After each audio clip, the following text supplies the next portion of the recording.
Now I would like to introduce Nellie Wong.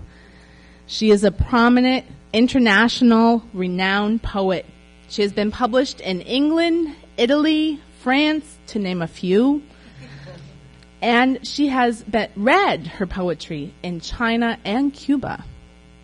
And her poetry has been translated into several languages.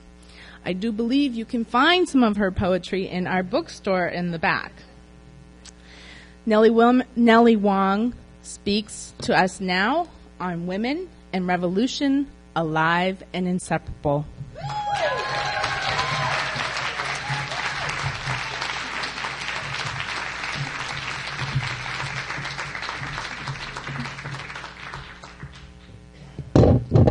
I'm short. That's good. Good morning. Buenos dias.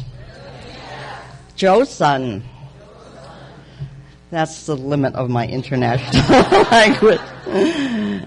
It's wonderful to be here with all of you to celebrate Radical Women's 41st anniversary. Radical women turning to a ripe, vibrant age of revolutionary feminism. From the first Socialist Feminist Conference held in 1975 in Ohio, where 6 convening organizations met, we're the only ones still alive. As in Stephen Sondheim's beautiful song, we're still here. And I'm happy to say that because I just reaped the ripe old age of 74.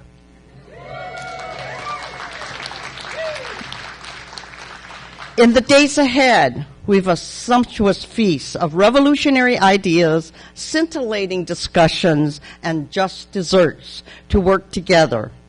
We'll talk about why women and revolution are alive and inseparable. We'll plan and act and organize for the total liberation of women, because when women rise, everyone will rise. I'd like to dedicate this opening to the women revolutionary fighters of the world. Some of these women are Lolita Lebron, Lucy Gonzalez Parsons, Rosa Luxemburg, Ju Jin, Clara Zetkin, Mariana Grajales, Clara Frazier, and Celia Hart Santamaria. Celia Hart, daughter of Cuban revolutionaries, in September died along with her brother in a tragic automobile accident. She was a physicist, a teacher, a writer, and a dedicated and eloquent feminist whose work was shining the light in Cuba on the work of Leon Trotsky, co-leader of the Russian Revolution. In one of this remarkable woman's essays, "We are always living the revolution in Cuba," she says, "being a revolutionary is the nicest and hardest thing. It is the greatest duty, but there is no cheaper way to be happy." To be happy. Isn't that the I always stumble on this word, quintessential goal? But women do not seek a false happiness, a bourgeois happiness, thrown in our faces to keep us compliant and supposedly satisfied. Be happy with crumbs thrown at us at home, at work, on the streets, or while crossing the border to find work? Of course not. The kind of happiness that Celia Hart refers to is what I call revolutionary happiness that millions of women all over the world seek, and that's why we're all here today.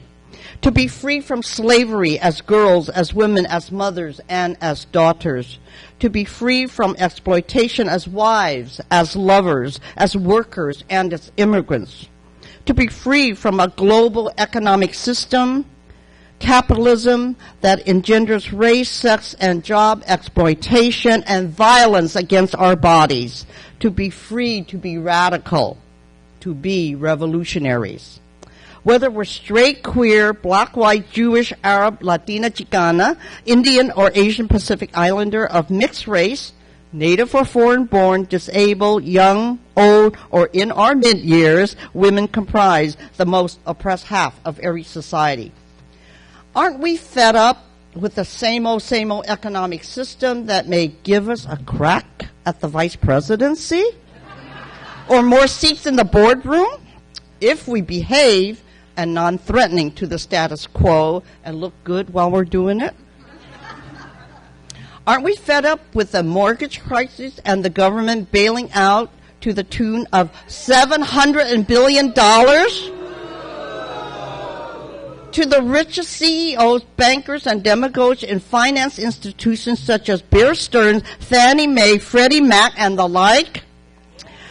And everyone probably knows that people marched on Wall Street. Can you imagine? I can, and it happened. And I want to just say a couple of quotes. There were unionists, and there were probably people who worked there on Wall Street, and a lot of activists who showed up. And this is one of the quotes from this fellow named Sol McGrath, 54.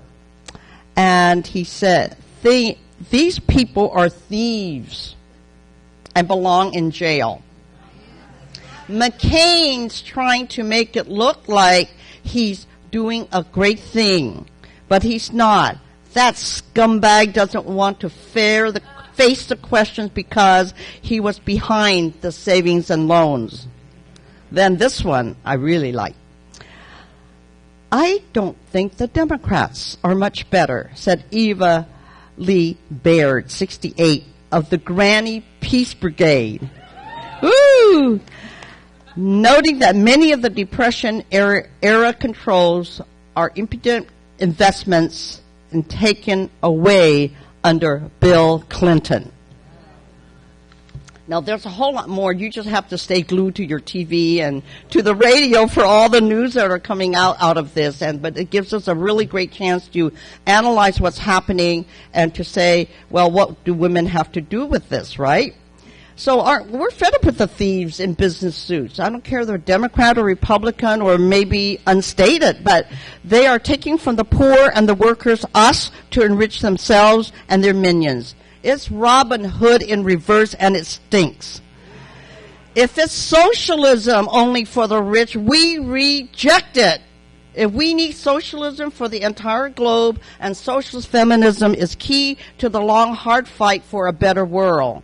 Because it's capitalism that must be overthrown, because the worst financial crisis since the Great Depression of the 1930s represents financial wizardry that has run amok, and there is no yellow brick road to capitalist salvation.